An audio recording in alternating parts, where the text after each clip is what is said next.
As Security Council President, Russia proposed a closed-door emergency meeting on Monday night, but the US insisted on a public session, having earlier stated there could be no fence-sitters in the Ukraine crisis.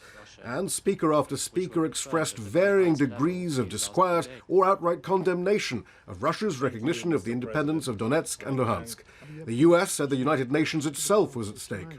President Putin is testing our international system. He is testing our resolve and seeing just how far he can push us all. He wants to demonstrate that through force, he can make a farce of the UN. The Ukrainian ambassador also argued this was not just about his country. The United Nations is sick. That's a matter of fact. It's been hit by the virus spread by the Kremlin. Will it succumb to this virus?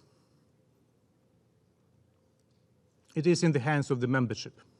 Thank you, Mr. President. Criticism of Russia was not limited to the West. African nations expressed particular concern at the breach of the territorial integrity of Ukraine. Multilateralism lies on its deathbed tonight. It has been assaulted today as it has been by other powerful states in the recent past. But Russia said it was precisely the failure of multilateralism that had led Moscow to make its decision, specifically the refusal of Kiev, backed by Washington, to implement the ceasefire agreement meant to permanently end hostilities in eastern Ukraine and give the region autonomy, the Minsk Agreement. Kiev not only very quickly returned to militant rhetoric and continued shelling civilians, but also did everything to sabotage and eventually destroy the Minsk agreements. Key to the meeting, what now for the Minsk Agreement? Still the only existing framework for peace. The US appeared unequivocal.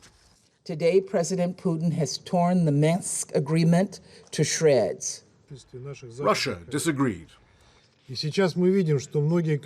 Today, we can see that many colleagues want to sign up to the idea that the Minsk agreements are dead, but that's not the case, and Kiev is still bound to implement them. We remain open to diplomacy for a diplomatic solution. But permeating the discussion was the question, is this it?